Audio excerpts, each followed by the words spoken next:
Welcome back, everyone. Good evening. Monday, the 26th of January, 2026, and we are live across the world and, of course, live across the beautiful United Kingdom. And tonight, I have two of my favourite people in the world. We have the wonderful Richard Inman, and we have the world famous Howard Cox, who's on TV more times than James Bond. I'm getting a bit fed up with him.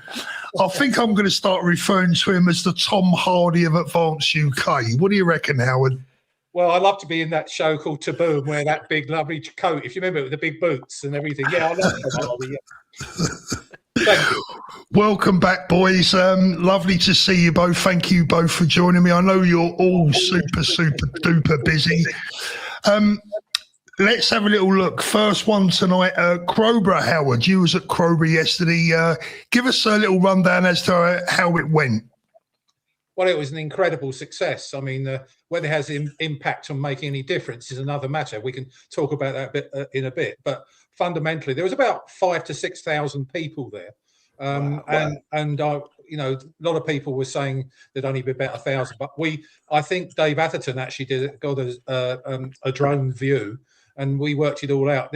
I predicted 3,000 or 4,000. In fact, something like 5,000 or 6,000, which I think Dan Wooten mentioned. It's about 5,000 or 6,000 tonight. Yeah, in essence, it was wonderful. It was calm, peaceful, no lefties there, no right-wing thugs, or perhaps I'm the only one thug there, you never know. But in all honesty, it was fantastic. There was people with their dogs, with their kids, in their pram, pushing things through. All of them, everyone I spoke to, was genuinely scared about what's happening.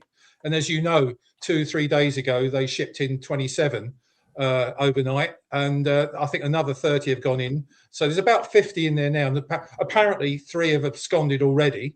Wow. So yeah, and there was great people there. I mean, Sarah White was there, and you know, you had I think you had Liam and Judith on in the week, Paul, didn't you? Yeah. With Sarah, and yeah, they're cracking people. They really are. They work their butts off for the people. And I mean, I got married in Crowborough, and I lived in Crowborough, and I played golf at the golf club for many years there. And the golf club is almost opposite the barracks where these people are. And to answer your question, it was a fantastic. I took my wife along, met loads of people, and it wasn't just Crowborough people. There were people up from Brighton, Wales, from Scotland, from Northern England, from East Anglia. They were all there supporting the fact that people were worried sick that this could happen in their locality. And fundamentally, you know, it was a cracking day. And as I say, I'm not convinced any government will listen to it, because we heard Mahmood, our wonderful Home Secretary, almost gleefully. She's moved everyone from hotels. But she's put them into unsecured barracks. Yes, they've got a big fence around it, but they just walk in and out, you know. As they please. Yeah. So yes, it was a cracking day, and the weather held off a bit. I gave a speech, Sarah, about 10 speeches there, but what was lovely to hear was the mums talking about, you know, their worry about their kids. And things like, you know, they're actually taking their kids out of school. Or I think the best thing that's happened about Crowborough is the taxi business would be pretty big now, because people taking to the school. But it's sad. It's sad I have to say that. Yeah. But it's a big worry. Big worry. Yeah, very much so. Richard, a great turnout for you know, a small leafy sort of Sussex, Kent border town. Is this the new way forward? I mean, when I say the new way forward, is it a new crowd finally? You know, is it just general Joe Bloggs at last opening their eyes and getting out on the streets? I think in local areas, possibly. I'm still waiting for the big awakening. I'm still waiting for the big pushback. I mean, you know, look, we've got all sorts of problems. I'll be honest with you, I'm more, and I know we're going to go into this later, I'm actually more, we know what this lot are going to do. They're going to kick the can down the road. They're not going to deport anybody, because they're the Labour Party, they're Fabians. They want to destroy the country. Their agenda is to destroy our state, destroy British morale, and shunt us back into the European Union, and eventually shunt us into some sort of socialist global order. That's their agenda. That's what their plan is. What I'm more concerned about is basically beating reform and getting reform kicked into touch, because reform are not what they appear to be. Reform are basically just exactly the same as the rest of the uni party, and anybody in the chat, I want you to wake up to that, because they ain't going to sort it out either.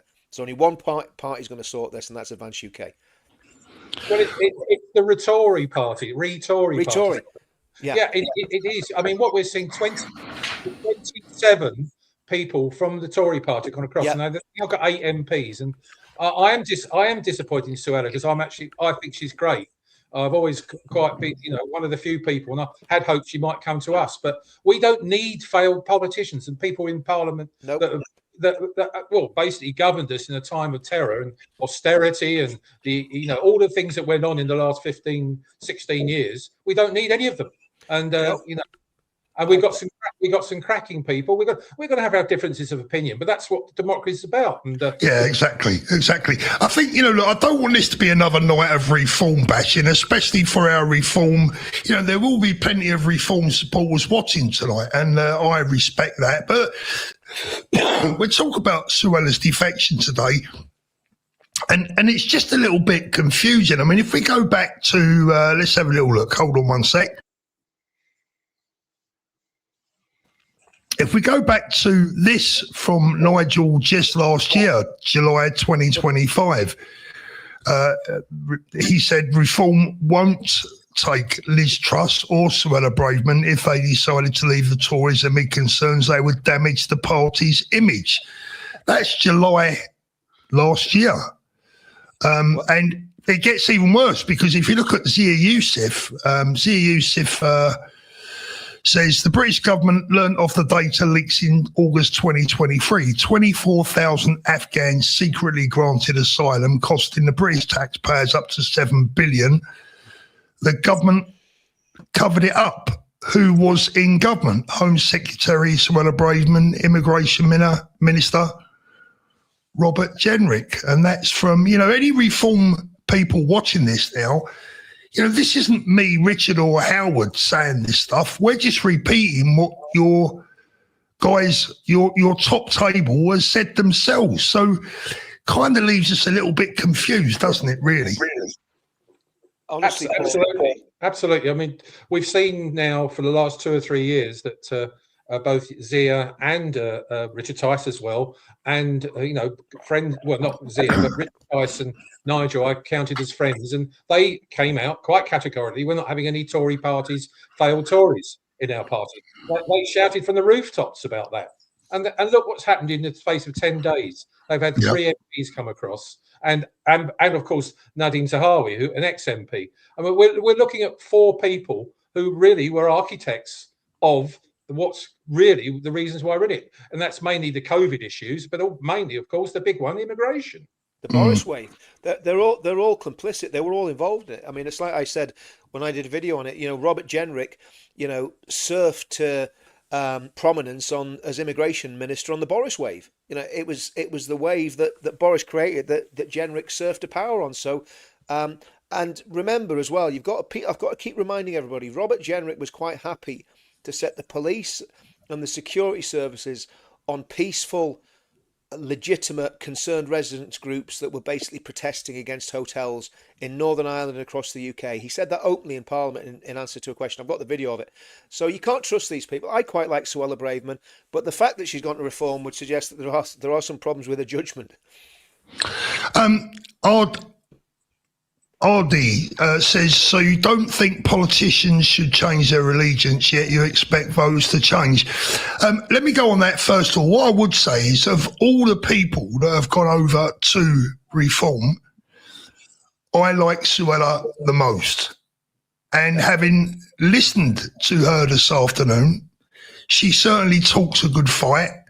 And I actually believe that she means what she says. So the question to you two is, and we go with Richard first. Do we believe both Robert Jenrick and Suella Braverman that their hands were strictly tied whilst they was in government, and that actually it's not their fault? Is that fair to say? Is it unfair to say? Do you believe them, Richard? I think in the case of Suella, possibly. But, if you're Home Secretary and you can't do anything, then, you've got to do something about that, because you're failing to do your job, you're failing to carry out your duties, even if it's a civil service that's preventing you doing what you want to do, or people higher up in your government. You either resign, and I don't believe she did resign, I think she was sacked. She was sacked, yeah. She was sacked. Jenrick did resign, but he resigned after he presided over the immigration disaster for, I think, 2 years. And also, both of them, I believe, would have known about the secret 100,000 Afghans that were flown into the UK, during the dead of night and deposited all the way around the country, including in my own hometown. So, when people are saying in the comments about us knocking reform, our country needs desperate measures taken. And I know for a fact that Nigel Farage does not have the balls for it. It's as simple as that. He doesn't have the guts to do what needs to be done. And we need some very, very radical decisions to be made with whatever government comes into power next. Now, I believe Ben Habib does have the testicular fortitude to do what needs to be done. So that's the difference. So, and I'm not going to fall out with. I've got loads of mates in reform. Yeah, really good me mates. too, yeah. And I don't fall out with them. They know what my position is. I know what their position is. I don't get in the comments and go, "Oh, stop." No, this is called free speech, ladies and gentlemen. Yeah. And if you're going to come on a channel and watch me speaking, you'll get loads of opinions that you don't like, because I'm Marmite. So, Richard, I get some comments from you that I don't like. So, and I have to put up with you nearly every day of my life. So it's, I speak to you. That's just those 2 o'clock phone calls when I've drank 3 bottles of whiskey, Paul. Oh, mate, it's a nightmare. I mean, Howard, do they deserve a break, Suella and Robert Jenrick? Is it possible that they've moved for the right reasons, the right reasons? Yeah, there's some truth. I'm 50-50 on Suella, and she held the third most powerful post in the UK, the Home Secretary. That's what she had. So I cannot believe that. I mean, she also was. In fact, you mentioned the Boris wave, Richard. All this lot were in the Boris's cabinet. It makes you wonder. I mean, is Boris going to come across? It makes you. Oh no! I mean, look, please, that would be it, wouldn't it? That really would be it, wouldn't it? Well, I think. Sorry, yeah. Go on. I think this can only be good for Advance UK in the long term. Because listen, there's some massive personalities in there. Let's get it right. Zia Yusuf and Richard Tice, they're journeymen, they're little grey men. They're not big personalities. Jenrick is a massively ambitious man. You can smell it off him. He wants to be Prime Minister, right? Suella, I think she's slightly different. I think she's equally ambitious. They both want the top job. So it's going to make things very, very interesting in reform. And I think reform will eat itself. Because I think Suella, if Suella's actually going to be true to what she's saying, she won't be able to deal with the liberalism coming from Nigel Farage, Zia Yusuf and Richard Tice. Because they are Liberal Democrats. That's what they are. If the truth be known, they're libertarian when it comes to trade and probably some other things. But when it comes to policy, they're Liberal Democrats. But you must be pleased, Richard, with the promise from Nigel today that all veterans of the Northern Ireland conflict, they're going to drop everything. They're going to pardon any attack on them in terms of any prosecutions against them. So, I mean, it's an opportunist and a headline grabber, isn't he? Because Suella actually presented herself in front of the veterans today. Yeah. And I thought, here we go again, the showmanship of Nigel's team and everything. Let's talk about policies, please, not your flipping headlines. Exactly. And remember that these same Tories were in the Tory party when the Tory party was... Look, Dennis Hutchins died during COVID, right? Dennis Hutchins was on trial for murder in Northern Ireland. He was a veteran who shot someone in the 1970s. And when you look at the case, I think the vast majority of soldiers would have done exactly the same thing that in fact, actually, I'm even wrong. Nobody knew who shot the fella. Dennis Hutchins got the blame of it. And he died in hospital in Belfast because he was on trial for murder during COVID. And he died of COVID. And he wasn't with his family. He's a very ill man. He had cancer. Now, the Tory government were in power then. There was a Tory Secretary of State in Stormont. So they can't wash their hands of any of this. They're just as responsible as the Labour Party. And the other thing is about the Tories, we've got to remember this. David Cameron, call me Dave, and his dodgy sidekick, They were doing all sorts of stuff with the Chinese Communist Party. Call Me Dave went and worked for the Chinese Communist Party when he resigned because he couldn't hack the fact that he lost the referendum. He went and worked for the Chinese Communist Party, selling the Belt and Road Initiative around the globe, and he failed. He didn't get one sale, But that's the sort of people that we're dealing with in the Tory party. This uni party needs totally shaken up. It needs pulled to bits. And there's only one way we're going to do that, and we all know what it is. I'm not going to say it again because if I keep saying just vote advance, everyone will just get bored. Thank you very much, Deborah. Really appreciate that. And Debbie also for both becoming new members. Thank you. I really do honestly appreciate your support. Let's have a look in the chat here. There was a couple that I wanted to read out, and I've lost them already. Reform needs Rishi and Boris. Same shite. It sounds like a curry. Sue Brothwood says, Suella knew about the Afghans coming in overnight. I haven't forgotten. Yes, well said. Working class patriot. I've been making reform supporters feel uncomfortable with the truth for a while. Look, I don't actually blame reform supporters or have any beef with them in the respect that they're trying their best. They feel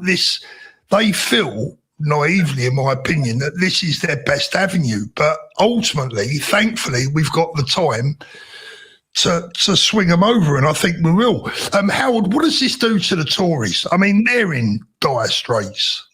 Well, we're seeing them. It's not an implosion; it's a disintegration almost what's happening. And from my point of view, I mean, just going to your point, which is a very valid point just now. When I was at Crowborough yesterday, in my speech, I did bring up Nigel Farage, and it was a mixture of cheers and boos. Yeah, I saw that. Yeah, and I was quite intrigued by that.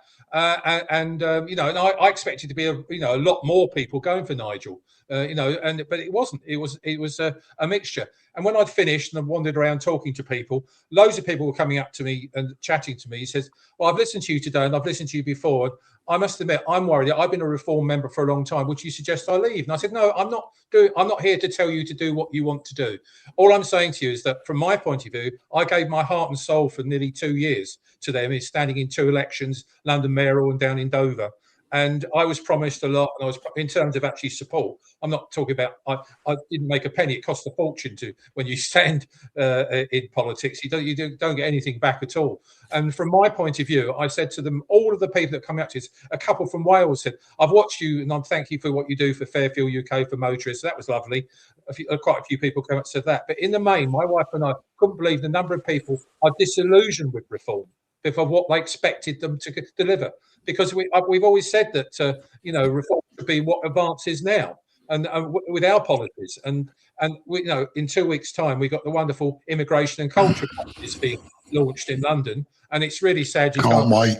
Yeah, can't come, Paul, but I understand why. And I listened to you today about you not going to your daughter's wedding and things. Both my wife and I had a little lump in our throat, mate. I know yours is bigger than ours, but I tell you, mate, you'll be missed in London. Indeed, it'd be great. And I know you'd love to be there. The Tory party are on a decline. That it's rocketing faster and getting steeper and steeper. And until they get, I do think Kemi's done the best she can. In some of the PMQs, she's been a blockbuster. I think some of the things, as usual, Starmer doesn't answer any questions. We've seen that. And he always uses the thing, we've inherited 14 years of your problem, never taking ownership for the fact he's created it. But yeah, I'm a Thatcherite, a devout Thatcherite, and she must be turning in a grave to see what's happening there. I can't believe, how, traditional Tories. I'm even hearing that Lord Frost is coming over. David Frost is going over to reform, the rumours like that. So it's very, very sad for the Tory party, but it had to end. The next thing is we've got to destroy the Labour Party, but not with a reform party. Look, steady on, Howard. Look, we've got to leave Keir Starmer to finish that job. He's destroying it all by himself. So come on, we'll leave Keir Starmer out of this one. He's doing a very, very good job. Thank you very much. I'm a big fan. You're dead right, Paul. You're dead right, mate.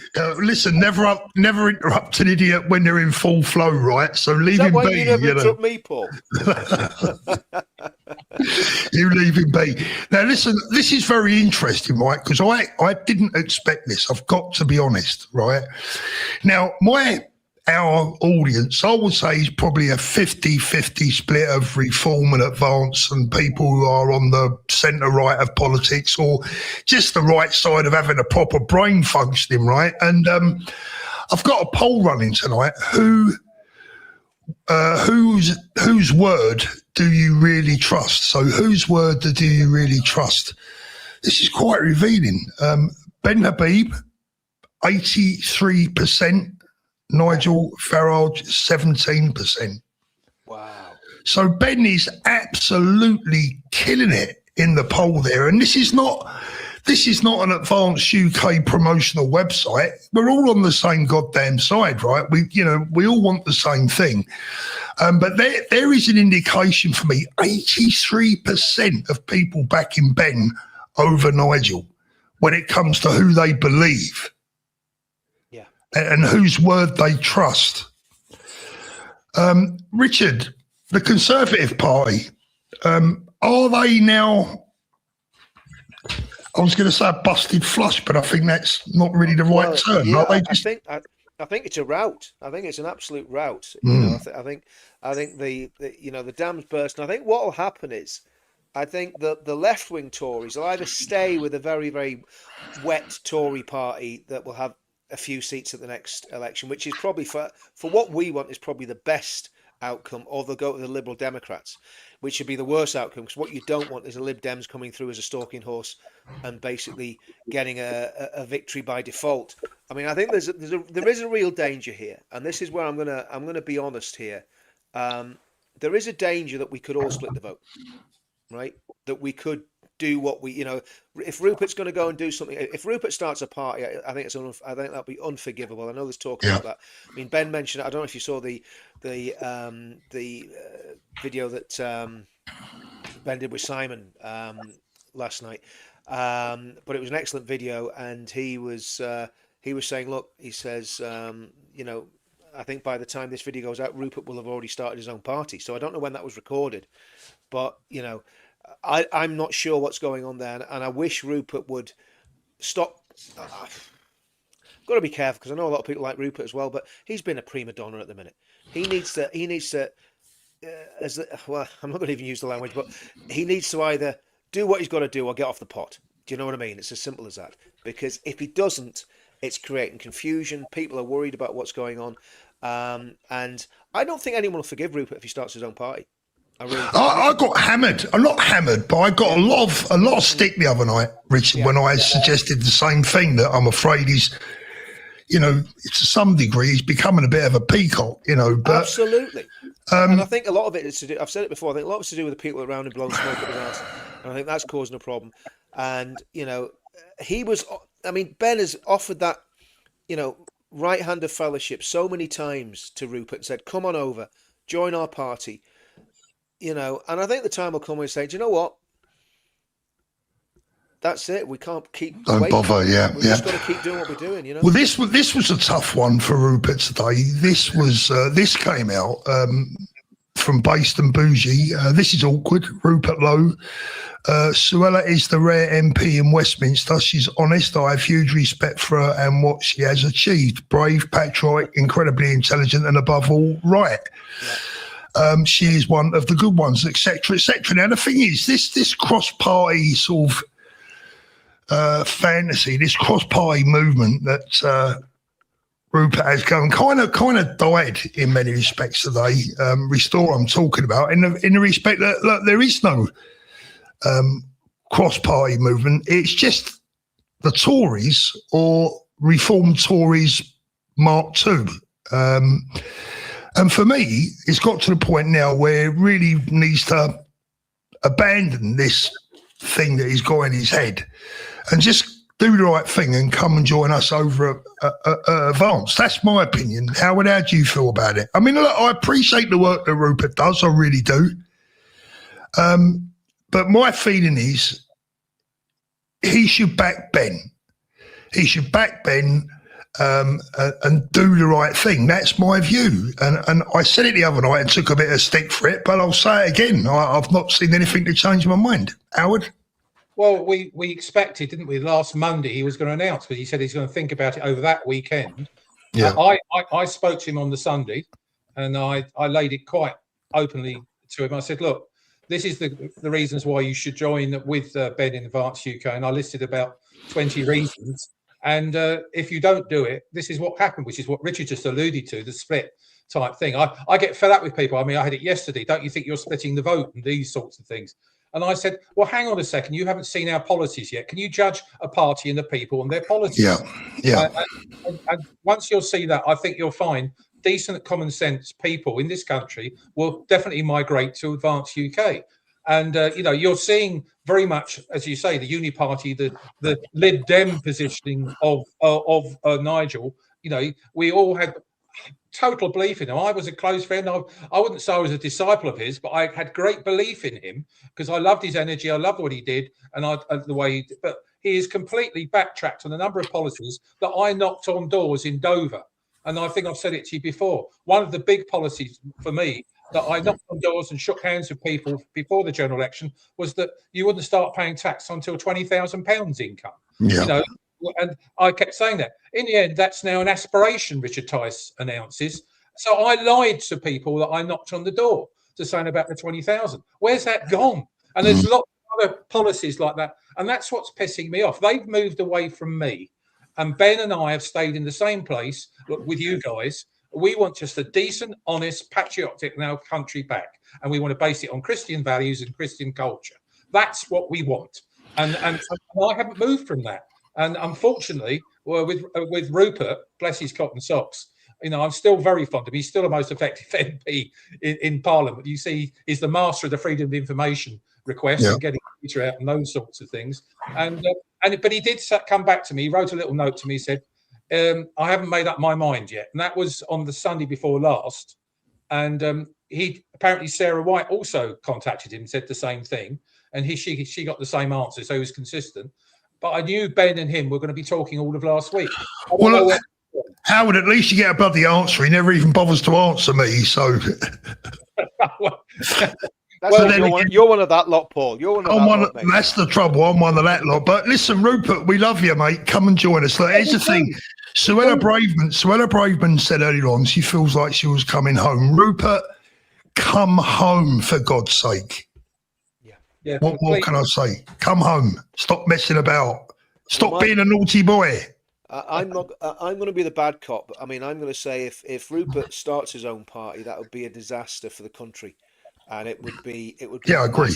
I'm going to say it'd be a massive strategic error, and anybody that's more so than Rupert, because obviously I think the thing is with any party leader, to a certain extent, they're only as good as the people that got round them, and if the people you've got round them have ambition and ill intent, then there's a massive problem. I'm not saying that that's the case with everyone around Rupert. I don't know them all, but I think if Rupert starts a new party, that means he's been very, very ill advised, and I think it would not just be disastrous for him personally, I think it'd be catastrophic for the whole country. So if Rupert is watching this, it's not a question to come home, just do the right thing. That's what it is. Do the right thing. This is a good comment. Working class patriot. It's a clear choice between the establishment reform and non-establishment advance.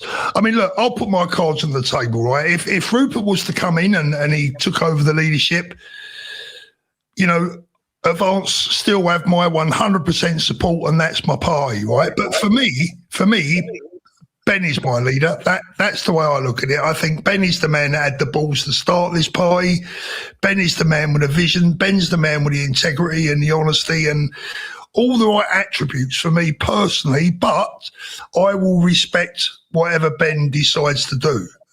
And whatever position Rupert, if he does come in, whichever position that he was to take, I would respect that as well. What I will say is, Howard, I'm so looking forward to the 7th of February when our immigration policy will be unveiled. I have been lucky enough. I have been lucky enough to have seen it and to have played a minor role in its production. I think that is going to be the first real big fillip, if you like, for everyone that is on the verge of looking at advance and is currently still with reform. Once they see our immigration policy, which I feel not only speaks for itself, but has been so well thought out. It's an amazing document. So it's a big day, February the 7th. Well, I think it's important to understand, and I'm looking forward to you to be Admiral Thorpe in the Channel in your battleship, so keeping them away. But no, I mean, I know a little bit about it, and thank you for working. I'm working on the energy one, the crime, and the cost of living one. I'm working on those three at the moment in time with various people. With David Rhodes, a good guy, and so as far as I'm concerned, wait till those policies come out. Now, let's just put a bit of what if scenario, and what Richard's saying, if he sets up his party, imagine he's got a party, right? And he's obviously the MP of that party in Parliament. He's got a presence in there, even if it's just him. Ben and I said to Ben, what would you do? And Ben threw it back to me, what would I do?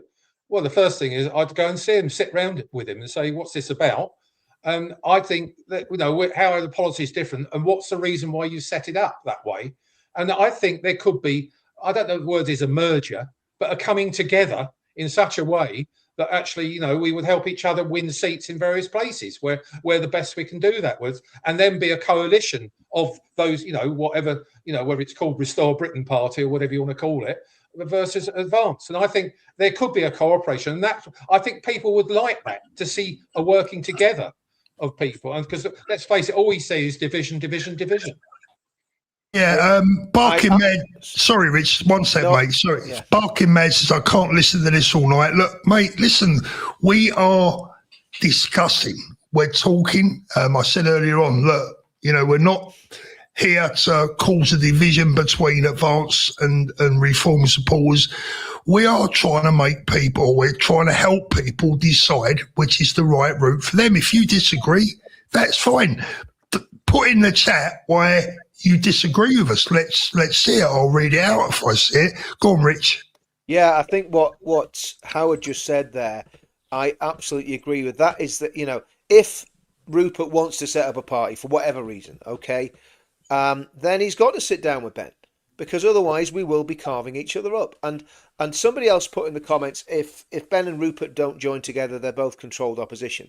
Well, that is not the case, because Ben has held out the hand publicly. He said, come, I think he even said, come and lead. I don't know if he said come and lead the party. I'm pretty sure he did. He said, I don't want to lead the party. He did. Come and lead the party. I mean, my goodness, that is why I'm frustrated, to be honest with you, because I'm thinking it's such an amazing act of, generosity, from Ben. And it hasn't even been responded to publicly. I'm that's why I'm frustrated, to be brutally honest. And there's somebody else that's put Rupert doesn't like Islam. That's why. Well, I don't think Ben's too fond of Islam either. So let's just bury that one. He's not. Absolutely. Yeah, I know. No, but Ben, what's so good about Ben is exactly what he just said. He's not in it for himself. He's in it for the country. That's all he's in it for, to get nothing more. And I believe Rupert, but I think, dare I say this, and Rupert, if you're listening to this, mate, because you know how much I love you, because he was very supportive of me in my London mayoral campaign. He was there on the day that I was not elected. And he was really kind, and I love the bloke dearly, but I just feel his notoriety and his infamy in Parliament now has got to him. And as you said, there's some people around him who I think are looking at power, and this wonderful position he's in. It's a bit like Meghan Markle and Harry. They have their little group of people that are telling them what to do. We can go on forever, all these things. But Rupert, I do believe inside his heart, I still believe this, that I think there will be a coming together. And he did say to me in that little note when I spoke to him last week, he said, it's timing, dear boy, timing. So who knows what it means? Can I just respond to some of these comments in the chat? Ben is not a Muslim. Let me just say that unequivocally. He is not a Muslim. Okay, his father was Muslim. Ben is not a Muslim. What his religious allegiance is personal, but he is absolutely not a Muslim. I think we can all say that categorically. He never has been a Muslim. Okay, so he was taught Islam as a child, but he is not a Muslim. So I think that needs to be put out there, because people are saying Ben's a Muslim, that's why Rupert won't join with him, or Ben's Pakistani, that's why Rupert won't join with him. Ben isn't Pakistani either. Ben is British. He's British. End of story. His mother was English, and his father was Pakistani. So tell you what, anyone that wants to attack anyone now, I'll say this as loud as I can, right? Anyone that wants to attack Ben for any perceived lack of Britishness simply doesn't know the man. This is a man, if you cut him, he bleeds red, white and blue. I've never met a more patriotic man than Ben Habib, right? So I'm not having none of that nonsense. No, I'm not either. You know, and look, who'd you rather have, Jeremy Corbyn or Ben Habib? Let's just put it like that, because I'm sure Jeremy Corbyn could go back a few generations. Not sure what rock his family crawled out from under, but the bottom Let me tell you this. For anyone that doubts me, right? If Ben Habib was our Prime Minister, the Royal Navy would be in the English Channel tomorrow, and there'd be no more boats. I'll tell you that now. Exactly. I guarantee it. Exactly. Again, I could even say who would you prefer, Ben Habib or Keir Starmer? That's just a question for everyone in the chat that's, you know, a little bit upset that. And what other political leader would set up an organisation that is within a party called the College, which is there to get rid of the leader if he's not performing? There is no way Nigel Farage would do that, or Starmer, or even in the Tory party. He's put together a group which we're part of, Paul, which if we don't know what he's doing, we can vote between us and we can get rid of him. I'll tell you something about Ben, right? Some of you may know this, but just in case you don't. In a conversation with Ben that I had, right, he told me that when he was a little boy, he grew up on a magazine called Commando. Now, you guys might be old enough to remember it. I certainly am. Howard, do you remember Commando? I certainly do. I tell you what, Commando, as a child, I'm talking as a 5, 6, 7-year-old, that taught me to be proud of our history. That taught me, it was a comic, basically, if that's what you want to call it, but it taught me to be proud of my country, proud of our nation, proud of our armed forces. And Ben, I thought, wow, listen to this man. He was brought up on Commando. How can we go wrong? How can we go wrong for a man that was brought up on Commando? And he's got as his director, he's got a real commando as his national director. Exactly. Let me have a look at this. Tanya Jones, thank you so much, Tanya. They said they wouldn't make a deal with the Conservatives. They haven't. They have taken them all into the party instead. I'm just going back to your earlier conversation. Yes, sorry, I'm a little bit behind with one or two of the chats. Philip, thank you. It was nice meeting Howard yesterday at Crowborough, but the weather was awful getting there from Buckinghamshire, but it was worth it. There you go, Howard, someone that met you yesterday. Philip, I hope you get over it as quickly as possible. Jack, thank you, Jack. Rupert is the best we've got in London as of now. He's best in Parliament we've got as of now. Yes. I'd agree with that. And so would Ben. Ben agrees with that. And so would Ben, yeah. Yep. Let's have a little look. Well, here's a question, Paul. Yeah.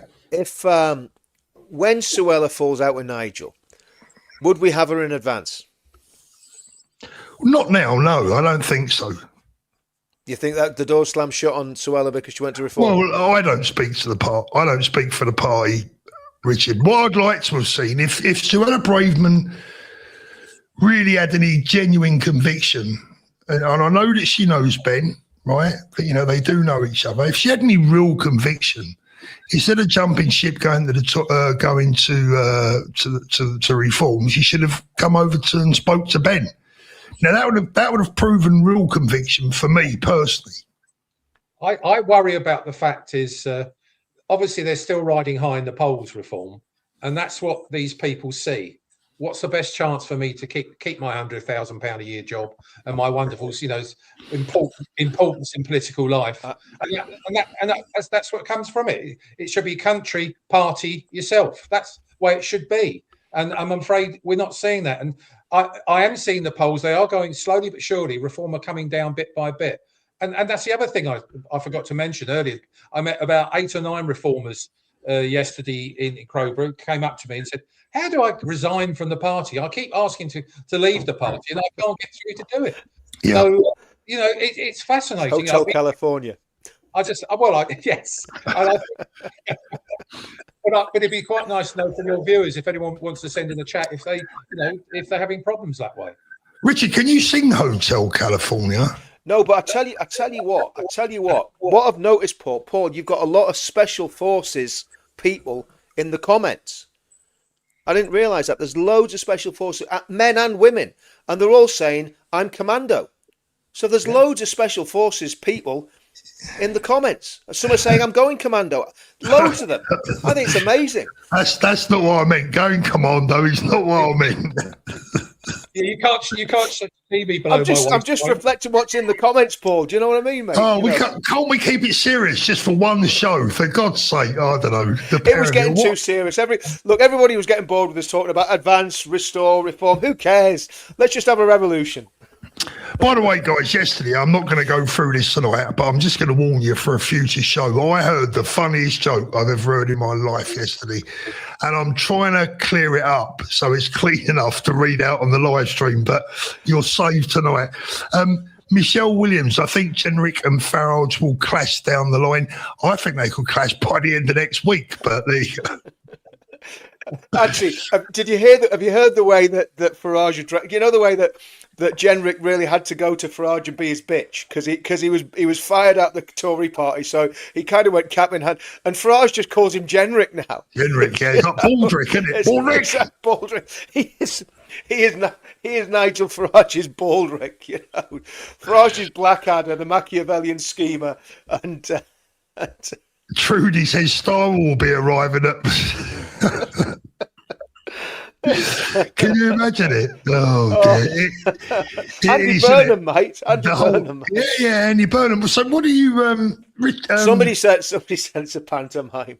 Paul, just look behind you there, mate. Behind you. Behind me. He's behind you. Oh no, he isn't. Oh yes, he is. Howard, what did you make of the Andy Burnham situation?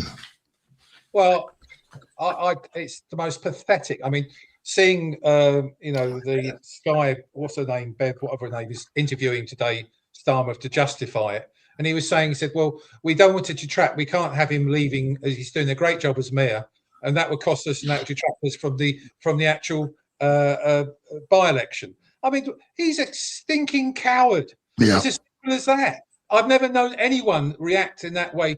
I would welcome the debate if someone wanted to take me on, if I were that sort of thing. You know, if you can stand up to scrutiny, and I bring us back to Ben. If someone challenged Ben for leadership, he would take him on. And it's as simple as that. But this man runs away from everything completely. And I think I've said it to you before. There's only 2 people I've hated in my life. They're both Labour. One leads London and one leads our country. Those 2. That's why I love you, Howard. We have so much in common. If we was on a first date, Howard, I mean, it's done, isn't it? The deal is sealed. Well, I'm feeling very uncomfortable with this conversation, Paul. Or maybe it's left out. Yeah. P189 UK says policies ? Advance has published 0 policies. Okay, so let me just address that one. Look, when you build a political party, it doesn't happen like that overnight. You can't even begin to imagine the what goes on in the background. Now,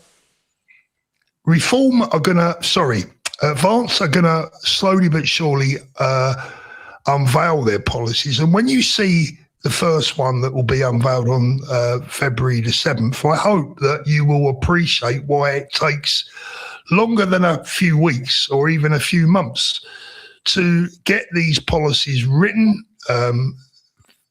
checked, challenged. This immigration policy that is going to be unveiled, let me tell you, has been challenged both from within the Advanced UK College, from outside the Advanced UK College with its members and also outside the party altogether, because we want these policies to be watertight and 100% on the money for the British public. So, my friend, with that comment, I respect the comment, but what I'm saying to you is give us a chance. And the comment before that was from Alan, who says, how many reform supporters actually know what their policies are? So let's have a look. I tell you what, here's the challenge to any reform supporter watching this evening. I think this is a fair challenge, right? Wait till February the 7th, have a look at the Advanced UK policy on immigration, and then compare it with reforms and tell me what you think. That's the day of judgment. That's the first day of judgment. What do you think, Howard? I think it's important to understand that the Tory party has been 200 years to develop policies, and look where it's got us. And we've had 28 weeks, and our first one's coming out, as you say, on February the 7th, and then they're going to be rolling out bit by bit. We all know, and let's be all your wonderful viewers, and I should imagine we're all pretty much kindred spirits. But just understand, it's very important to understand, we're still 2 to 3 years away from an election, and so. In the next year, you'll see all of advanced policies coming out, and then you can make judgments on us then in a year's time. But I promise you, the policies, and Paul is much more privy to the immigration, the culture policy than I am. I've got a bit about it. I've been told little bits and pieces, but Paul's been at the heart of it. And all I can say is that I'm absolutely confident that the majority of the people on this channel, viewing this channel, will be chuffed as anything to when they hear it.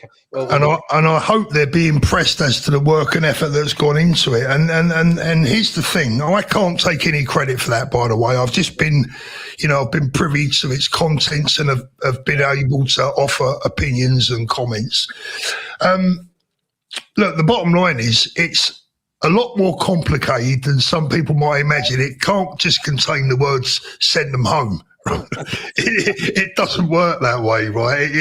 This is like a document that is, it doesn't work that way. It's a lot tougher than people might imagine. But wait and see.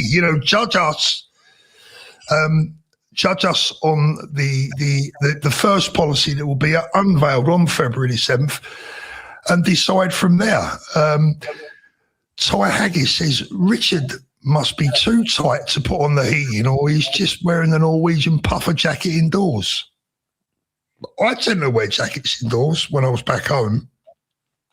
Yes, of course. What is the temperature in Spain? What's the weather like?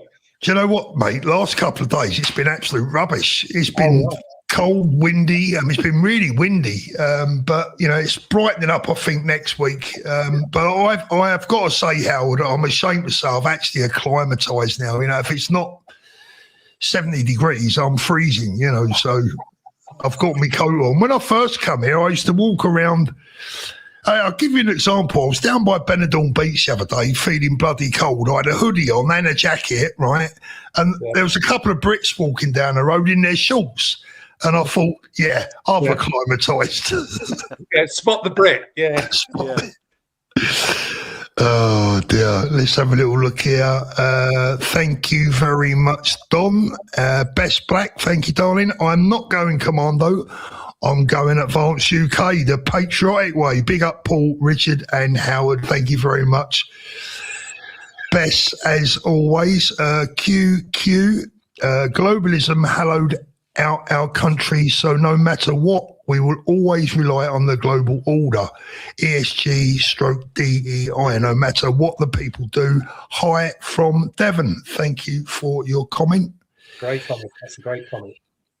Jackie Lee, hi. Great to see Ben and Rupert walking together through the corridors of Parliament like Peaky Blinders. Wouldn't it be good? Wouldn't it be good? Yeah, that would be good. Save United Kingdom. Thank you. Paul, have you heard about the IRGC sleeper cells coming alive in London? Mayor Toosey planning to move to be safe. I haven't followed that story, if I'm honest with you. Do I believe there are IRGC sleeper cells in London? Very, very likely indeed. And others. And others, yeah. Let's be honest. The way we've been running our country, over the last 20, 30 years. I should think there's all sorts of cells hanging around. I mean, that brings me to a point about any immigration policy by any government going forward. If it is draconian, if it is, which it needs to be, incidentally, it needs to be draconian. If it starts deporting people on the terror watch list, grooming gangs, etc., there will be a massive explosion of violence from that community, without any shadow of a doubt. And I don't know how you can do it and avoid that. It's like what happened when internment happened in Northern Ireland. There will be a massive reaction, and that's when we'll find out, whoever's Prime Minister, whether it's Ben or Rupert or Nigel or Suella, will find out whether they've got the backbone to see it through. I mean, you look at what's just happened in America. 2 people's been shot in one city, and the Republican Party are turning on Trump and trying to stop Trump doing the deportations and doing what he was elected to do. So, and of course, the left will be all over it. So it doesn't matter what the immigration policy is, it's going to be viciously opposed by Islamists and by the globalists and by the communists. So yeah, it's going to be an uncomfortable ride, isn't it? We're in for no matter what happens next in the UK, we're in for a very, very bumpy ride. If, our man gets in, we're still in for a bumpy ride. It just means the only good thing is that we've got the skipper at the helm that we want. We haven't got Bernard Hill sailing the Titanic into an iceberg. We've got, I was going to say, it doesn't want to be the perfect storm either. Well, as Paul said earlier, I mean, these policies don't just come out, we don't just say send them home type thing. There's been a lot of scrutiny, a lot of intense, good critical thinking, all those sorts of things. And even when it comes out on February the 7th, that's not the final version. It's going to be groomed and refined all the way to the election. But it will be ready, and he will slam it down on that dispatch box and say, no one can contest this. This is the manifesto we stood on. It won't be an Enid Blyton flipping book like the Labour Party's was, and to some extent reforms, I'm sorry to say, the contract with the people, which I went back and read that about 2 or 3 weeks ago, and I was so disappointed to see that there's some cracking things in there, and yet they're not being pursued. And you don't hear policies from reform. You just hear headlines, and sort of those grabbing the headlight type situations or the spotlights for the mainstream media. I have to give Nigel his credit. He's got the MSM totally and utterly wrapped up in his back pocket these days. Just look at GB News. Yeah, absolutely. I'm just sorry, guys. Just chat amongst yourselves a minute, because I'm just looking through some of the chats, just trying to highlight one or two bits and pieces. We've got. I mean, we do have a. I think we've got a secret weapon that I think if we deployed this young woman, our secret weapon, I think the next election's in the bag. I don't know. I mean, unfortunately, there's no audio on this video, but man, this person is something else. Let's just have a look. There's no audio because we'll get copyright struck to death. But Richard, where can people see this with the audio? Twitter. Twitter's way. Listen, you're not just seeing. There's about 100 videos of this young lady on Twitter, and I think there we go.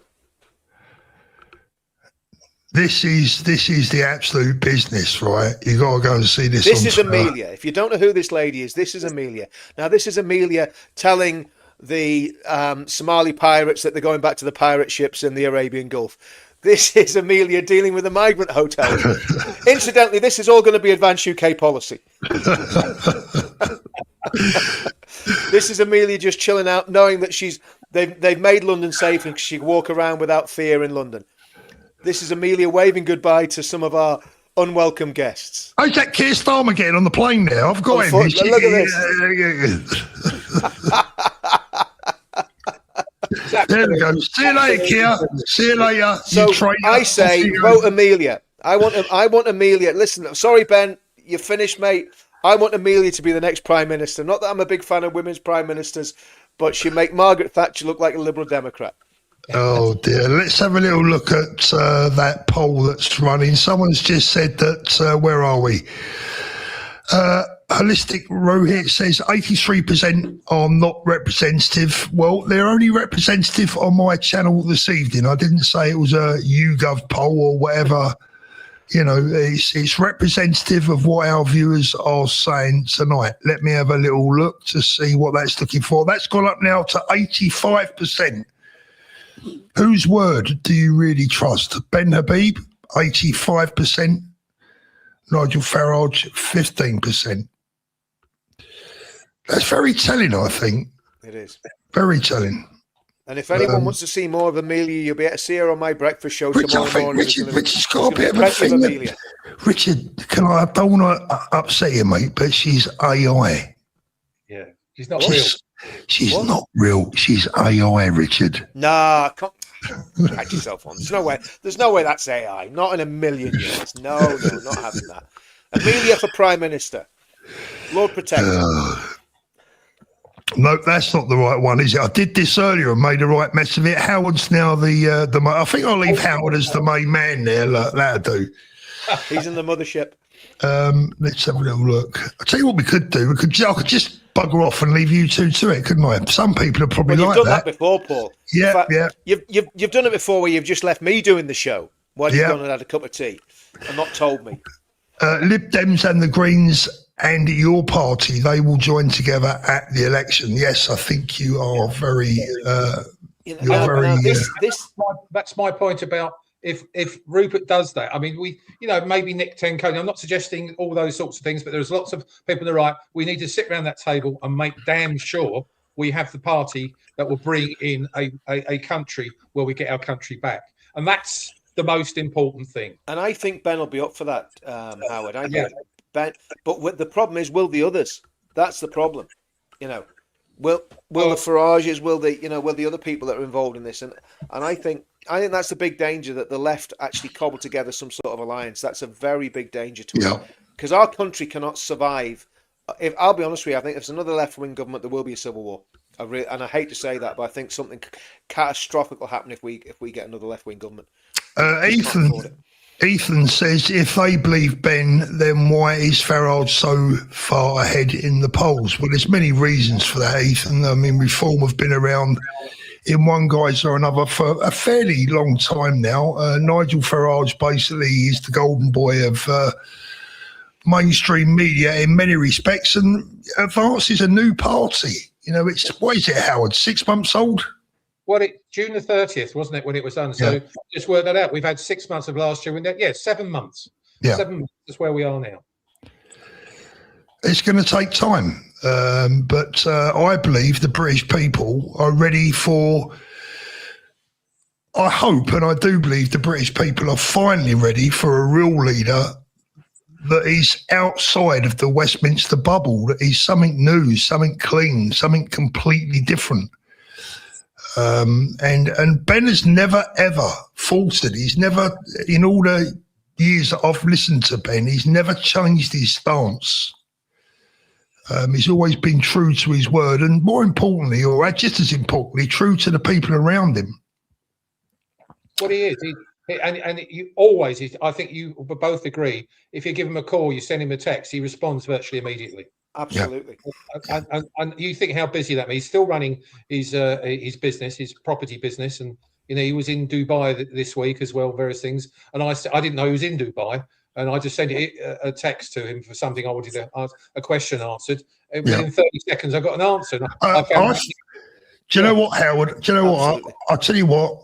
We've probably conversed 8 times today, right? And let me tell you, I don't know how many Ben Habibs there are, quite honestly. There must, exactly.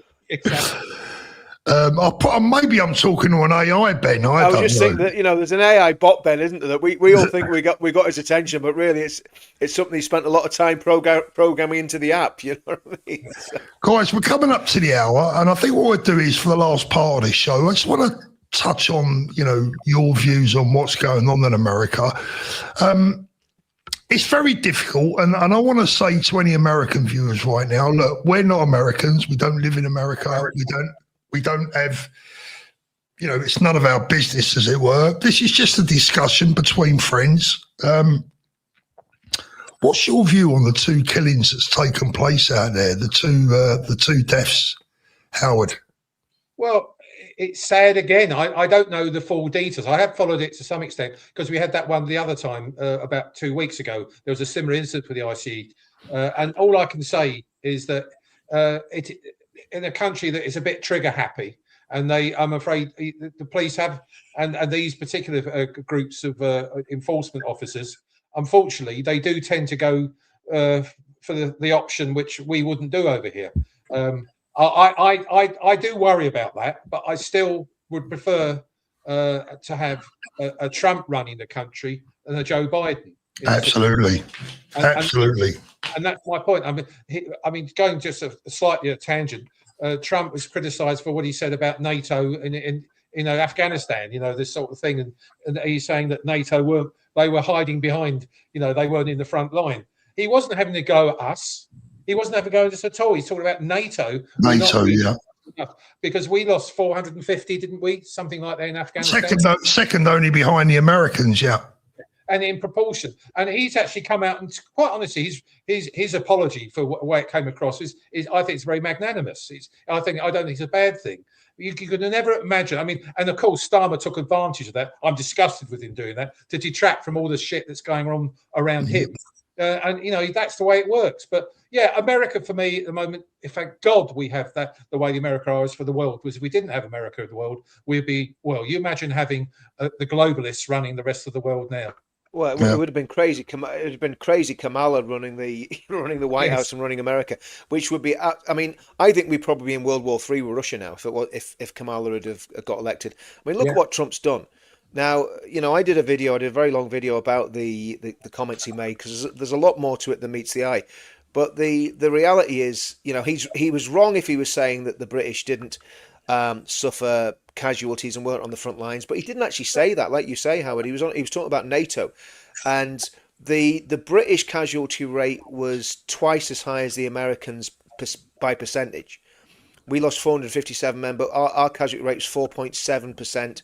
Whereas the Americans' casualty rate was, I think, 2.6%. So we were pretty much taking twice as many casualties. But the reasons for that were nothing to do with us doing more than the Americans or being in more dangerous places than the Americans. It was to do with the kit that the MOD, under Blair, under the Tories, our boys, but specifically under Blair, they sent them into Iraq and Afghanistan in snatched Land Rovers, which the soldiers called metal coffins. Now, snatched Land Rovers were designed after the peace or during the peace process in Northern Ireland to be less aggressive than the vehicles that we used to have, which were very heavily armoured.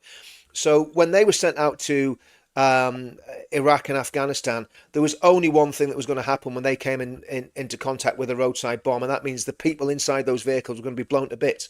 And that's absolutely on Blair and on the MOD and on the generals that were in charge of the military. And that's why we had to get withdrawn from places like Basra and Sangin in Afghanistan.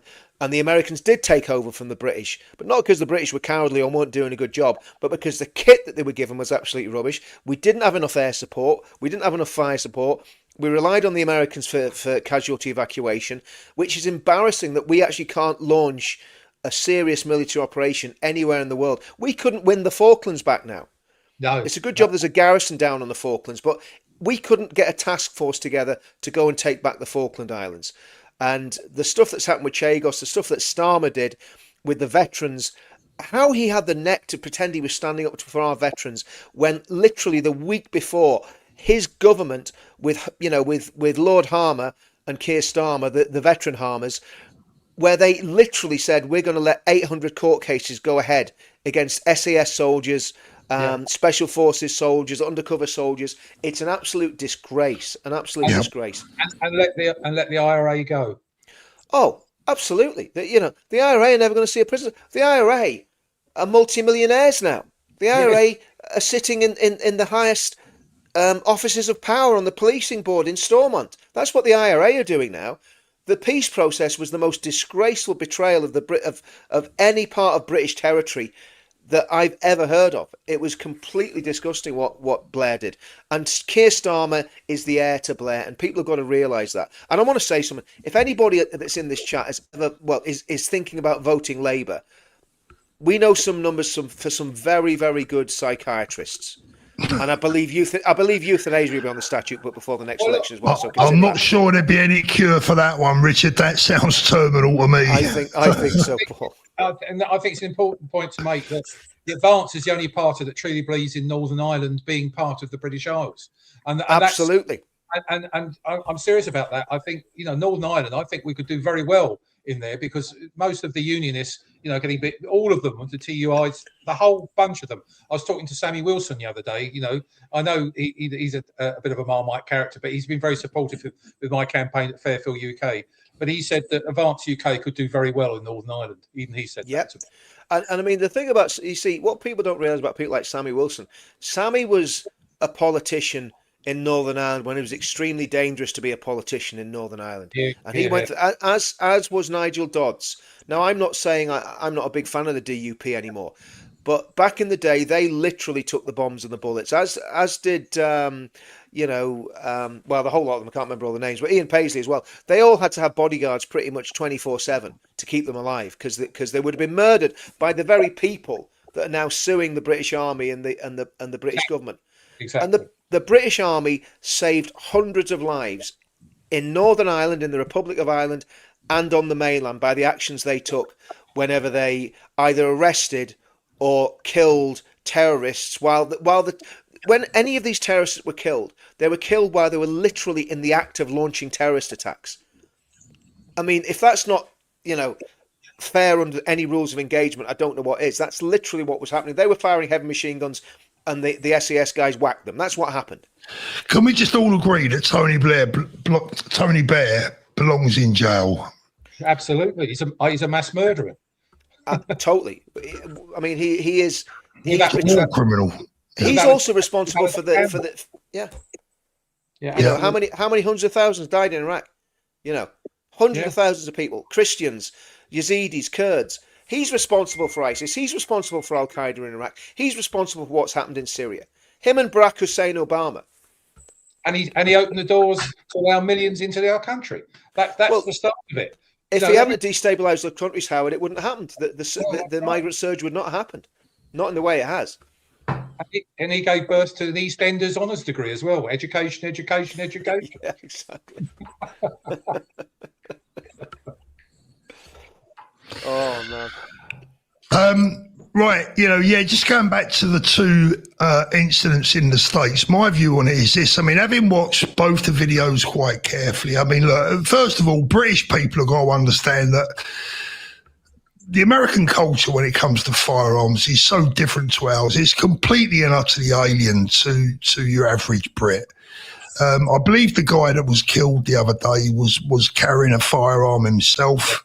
Which obviously in the UK, police don't come across protesters carrying guns concealed, under their jackets. So, the first thing, any Americans watching this, it's quite difficult for us to, even try and get to understand the situation, because we just don't see that at home in the UK. But what I would say is, look, you don't take on armed police officers, armed ICE officers, and get in their face and try and disrupt their day. You let them do their job. And you go into that knowing full well that what sort of person gets involved with those sort of people, all dressed up in their gear, they're armed to the teeth. What sort of person gets involved in an altercation with those people carrying a gun yourself? I mean, come on. I mean, it's crazy. But look, it's not good to see anyone getting killed, but the left really they're using it as an excuse to have a go. Look, I mean, I'm critical of Trump where I think he gets it wrong, and I've done loads of videos where, and he, I mean, this is the other thing. A lot of people make an idol out of Trump, and Trump is just a man. I think he's great. I think he's doing a good job, but he's still just a man. So stop trying to, deify Trump and expect him to be infallible and never make any mistakes. He's going to make mistakes. I believe he's made a mistake in, somebody just mentioned it in the comments. He's put Liar Blair on the Gaza Peace Board. He's agreed to a deal that would potentially put Turkish and Qatari troops in the Gaza Strip. Now, I think that'd be a disaster. I think that would be an absolute disaster because you can't trust the Turks and you can't trust the Qataris. So I think there's a lot of things that he gets wrong, and why he's allowed 33,000 people to be murdered by the Iranian regime without even firing a shot at the Iranians just baffles me. I honestly, again, I mean, I'm not a strategic expert. I don't know how many resources he needs in the area to make a difference, but 33,000 people have been killed in Iran. Oh, it's sickening. And well, here's the thing. Where's all the Muslims on the streets of Bradford and Manchester and London and Birmingham protesting about their brethren getting slaughtered by the Iranian regime? Where are they? Bloody good point, Richard. Strangely quiet. It's this, all you see is tumbleweed going down Whitehall. You don't see anyone shouting, free Tehran. Well, I can tell you why, Richard. We all know the answer. Because they support the Iranian regime. Well, and there's no Jews involved. Yeah. I was going to say the same thing. Yeah. But of course there is, because the Zionists are behind the uprising in Iran. Don't forget that. It's all the Zionists. Yeah. Rob Quince, thank you, Rob. Starmer is just trying deflection because Trump showed him for what he is, a wanker. If Starmer cares, then why are our vets not in the hotels? Couldn't agree more. Well said. Now, talking about wankers, right, excuse my French, most of you would have probably seen this by now, but if you haven't, Howard may not have seen it. I'm not sure that Richard's seen it. Not in your restaurant last night, was it? Yeah. Richard, look, the Spanish, look, I'm doing my bit. I'm out here in Spain. I'm converting the Spanish. You don't believe me? Look at this.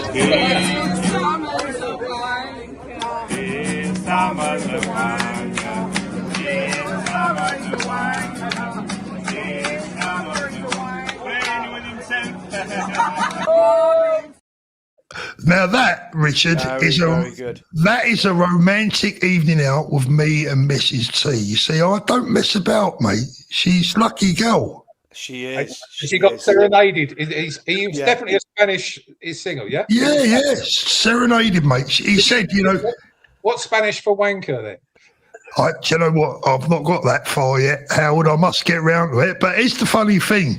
With that guy, right? Me and Danny was at the same restaurant the week before, sitting together at the restaurant. Now, being two geezers, you know what I mean? It's like you don't sit opposite each other at the dinner table.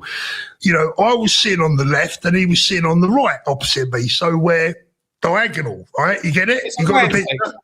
It's a man thing, right? I don't want to be looking like I'm having a romantic meal with me 6'4" mate, right? So the same fella comes over and starts playing a song.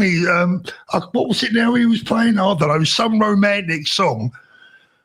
And I looked up at him and I went, leave off, mate. What's up with you? And Daddy looked at him and gave him a fiver and said, bugger off, mate, will you? Adios, mate.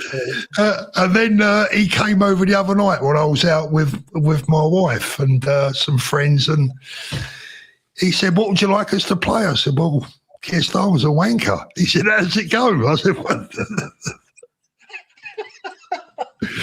That was it. Were there other Brits in the restaurant? No, do you know what? Funny enough, there was some Dutch guys sitting next to us at the restaurant. There were some Dutch guys and they were kind of looking, and it took them a few moments for them to realise what the Spanish bloke was saying. And when they realised what it was, they laughing and discussing it with each other, so they got it. There's not so many Brits out here this time of year. It's, there's still a few, but there's not as many, it's not like walking down the street in London. There's more. No, it's way more like London than walking down the street in London. It's a bit different in the winter it is to the summer, I can tell you that. We went to the market yesterday and it was half empty, but it's so windy. There's socks and pants flying around everywhere. And that was just in the living room. And that was just in my living room, yeah. Going commando again. Oh, we always have to bring I think I told you as well, I think I mentioned this the other week. Listen, boys, don't worry about it. I'm on a roll. I've won the Spanish lottery, €2. Wow. So don't spread it all at once, Paul. It's all over, mate. I might share it with you two boys. Oh, mate, you're all heart.